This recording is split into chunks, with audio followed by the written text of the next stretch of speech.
Dulu kita berbicara tentang rukun syahadat, kemudian sekarang kita berbicara tentang pembagian syahadat. Jadi disebutkan di sini, Bismillahirrahmanirrahim.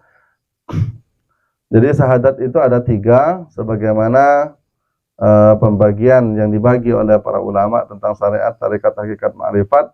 Nah, di sini disebutkan ada syahadat pertama, yaitu adalah syahadat syariat. Syahadat syariat itu ya sebagaimana kita ketahui, syahadatnya orang yang baru mau masuk Islam, yaitu adalah kita dengan 2 kalimat.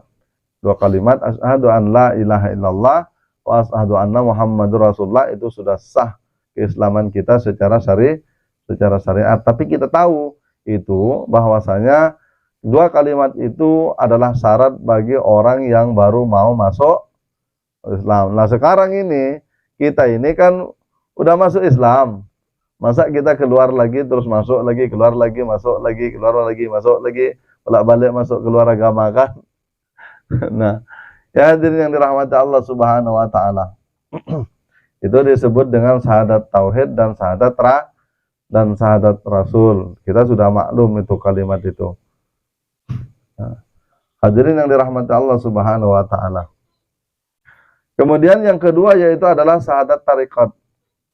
Syahadat tarekat itu yakni segala perkara atau segala sesuatu yang diperbuat makhluk adalah terbitnya daripada kudrat Allah Subhanahu wa taala. Jadi meyakini dan diisbatkan di dalam hati kita orang yang beriman bahwasanya yang disebut dengan syahadat tarekat itu yaitu adalah meyakini dan mengisbatkan di dalam hatinya bahwasanya tidak ada segala sesuatu itu bergerak, berbuat, melainkan diperbuat oleh Allah. Ini kan sudah mulai masuk ke hati, karena tarekat itu pada diri kita yaitu adalah hati kita. Kalau di syariat yaitu adalah yang disebut dengan syariat yaitu adalah badan kita. Makanya itu kalimatnya yaitu adalah diucapkan 2 kalimat syahadat, asyhadu an la ilaha illallah wa asyhadu anna muhammadar rasulullah. Kalau sudah masuk kepada kesaksian tarekat, maka itu kan sudah tidak diucapkan lagi kan? Itu sudah tidak diucapkan lagi, dia dengan hati yang yakin bahwasanya segala sesuatu itu, segala perbuatannya yaitu adalah tiada lain diperbuat oleh Allah. Hakikatnya yang berbuat itu adalah Allah. Sebagaimana firman Allah, akulah yang menciptakan kamu, wa ma ta'malun, dan apa-apa yang kamu perbuat. Dan ini pandangan ini adalah pandangan mata hati. Nah, hadirin yang dirahmati Allah Subhanahu wa taala, ini walaupun tarekat akan tetapi pada implementasinya kita akan sering putus di situ. Implementasinya kita sering putus di situ. Karena kenapa? Karena betapa seringnya kita ketika kita melihat kepada segala sesuatu, akan tetapi kita terhenti pada setiap apa yang kita pandang. Padahal Syekh Athaillah As-Sakandari mengatakan bahwasanya setiap pandanganmu yang terhenti kepada apa yang kau pandang, maka apa yang kau pandang itulah yang menjadi hijab kepada Allah Subhanahu wa taala. Nah, ini rumus. Setiap pandanganmu engkau hempaskan yang terhenti kepada apa yang kau pandang, maka setiap apa yang kau lihat itulah menjadi hijab kepada Allah Subhanahu wa taala. Kita pandang ini botol, kemudian kita hanya terhenti di situ pada botol itu, maka ternyata botol ini yang menjadi hijab kepada Allah. Kan sangat tidak etis kan? Dan sangat tidak eloknya. Bagaimana mungkin sebuah botol menghijab kepada Allah Subhanahu wa taala? Tapi itu kan fakta. Dan kita sering terjebak di situ. Lalu kita tidak mengatakan bersalah. Kan? Dan ini pandangan kalbu kok. Pandangan kalbu memang orang tidak mendengarnya karena tidak diucapkan. Karena memang orang tidak melihatnya. Karena dia tidak bisa dipandang dengan mata zahir kan. Maka itu yang merasakannya hanya mata kalbunya sendiri. Yang menyaksikan segala sesuatu, segala wujud. Kemudian segala gerak-gerik. Yaitu adalah gerak-gerik yang digerakkan oleh Allah Subhanahu wa taala. Nah, inilah pengamalan. Pengamalan jangan sampai kita jaga hati kita jangan sampai terlepas di sini. Setiap kita pandang, setiap kita lihat, maka apa yang kita lihat itu hakikatnya yaitu adalah diperbuat oleh Allah. Karena setiap benda, setiap wujud, baik nampak maupun yang tidak nampak kepada mata, itu kan perbuatan Allah kan. Kenapa dikatakan perbuatan Allah? Segala sesuatu itu yang kita pandang itu dia tidak akan ada kalau tidak dibuat oleh Allah. Jadi yang dimaksud dengan perbuatan itu yaitu adalah bukan hanya pada setiap benda yang bergerak. Setiap gerak-gerik ataupun perbuatan itu dia tidak hanya kita pahami kepada benda yang sedang bergerak. Akan tetapi benda-benda yang kita katakan hidup ataupun yang kita katakan mati, itu semuanya itu adalah perbuatan Allah Subhanahu wa taala dan terbitnya daripada Allah Subhanahu wa taala. Maka itu dalam hadis kursi itu dikatakan bahwasanya la tataharraku zarratin illa biidnillah. Tak bergerak satu zarrah pun melainkan dengan izin Allah. Tak satu pun daun ataupun ranting yang jatuh melainkan dengan izin Allah. Di sinilah kita kadang kan sering lalai. Contoh aja lah. Makanya Nabi itu mengambil contoh yang sangat ringan sekali. Tapi itu yang sering melalaikan, apalagi kepada yang besar-besar. Yang paling ringan aja, yang paling ringan itu kan ketika kita melihat ranting daun yang jatuh kan. Tapi kita nggak ngedang efek apa-apa kan. Kayaknya daun jatuh itu.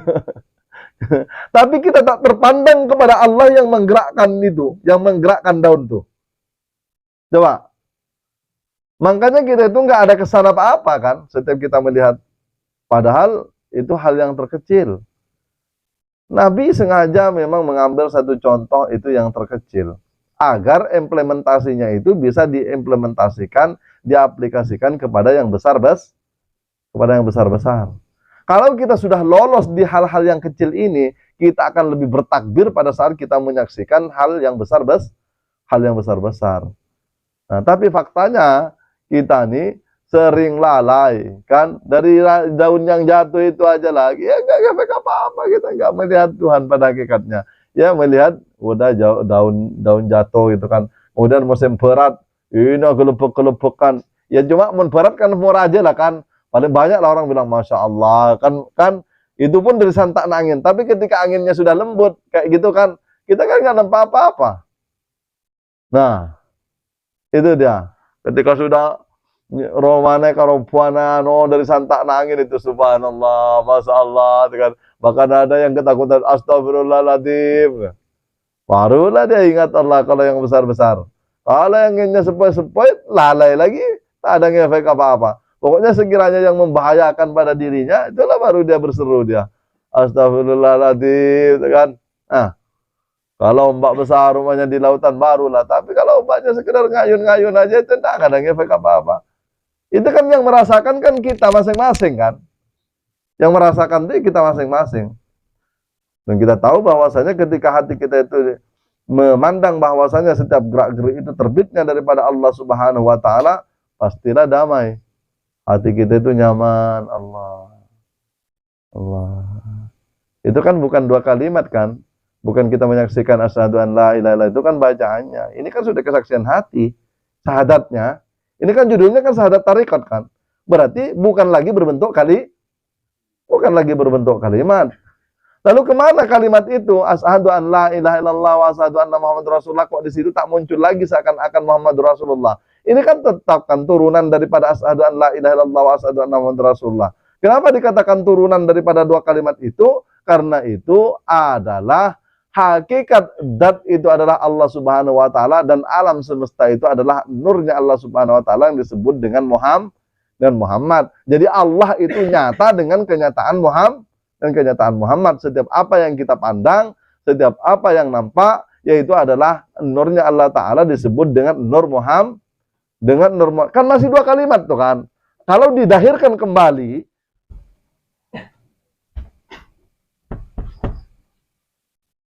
syahadat Nah, kalau yang apa tuh? Ini nah.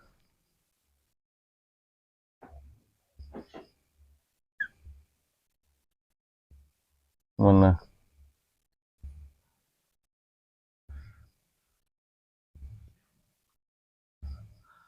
Nah, ini sebetulnya kan anunya manusia nih.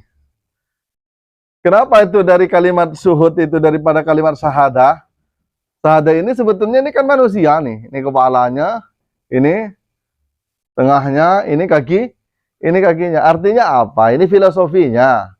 Kan oleh para ulama itu ini filosofinya bahwasanya diri kita itu adalah pengejawantahan daripada wujudnya Allah Subhanahu wa taala.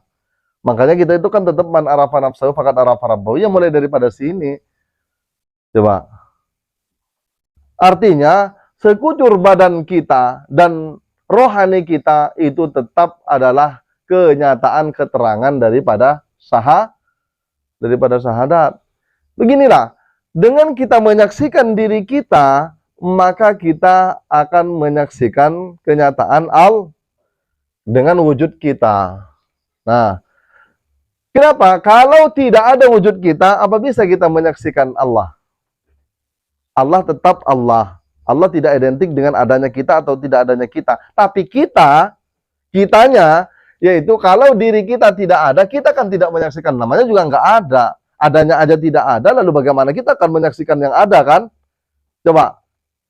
Makanya dari zahir dan batin kita itu menunjukkan bahwasanya Allah menyatakan dirinya dengan wujudnya dan wujudnya kita. Maka benar-benar betul-betul lah ketika Allah berfirman di dalam hadis qudsi, kuntukan zan muhfian fa ahbabtu an u'raf fa halaktul hal kalikai u'raf. Aku ini adalah pembendaharaan tersebut. Katakan kita lah, mulai dari kita, jangan apalagi kalau ke depan kan alam semesta nih kan, belum ada segala sesuatu, Nur Muhammad juga belum ada.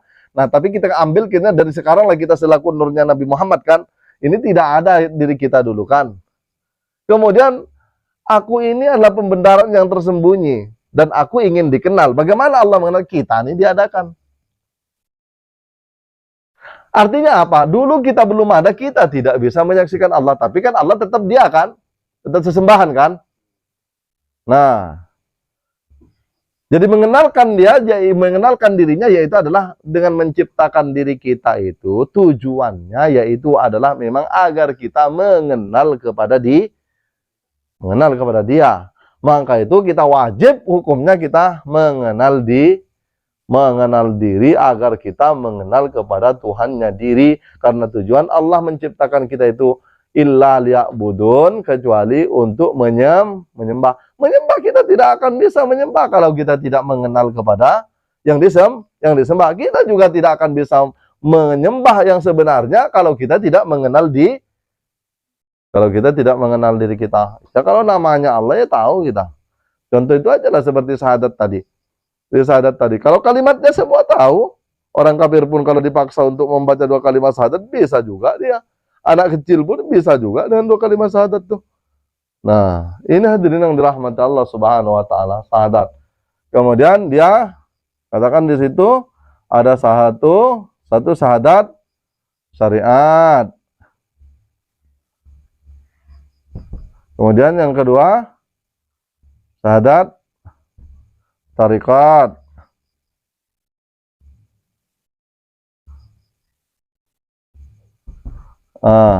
Kemudian yang ketiga syahadat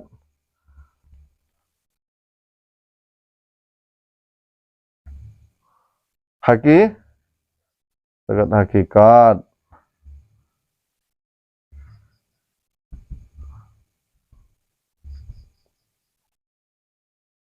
Itu tadi 2 kalimat syahadat. Nah, sekarang kita masih di dalam syahadat tarikat. Saya tadi ingin menjelaskan bahwasanya di mana kalau ini 2 kalimat syahadat asyhadu an la ilaha illallah wa asyhadu anna muhammadur rasulullah, di sini tetap ada asyhadu an la ilaha illallah wa asyhadu anna muhammadur rasulullah, cuma tidak lagi berbentuk kalimat. Lalu di mana asyhadu an la ilaha illallah, Allah itu adalah zat, kemudian Muhammad itu adalah sifat, Muhammad Rasulullah itu adalah sifat. Dan itu sudah nyata pada setiap apa yang kita pandang, Setiap segala gerak-gerik yang ada, yaitu adalah hakikatnya gerak-geriknya Muhammad, keluar Muhammadur Rasulullah kan.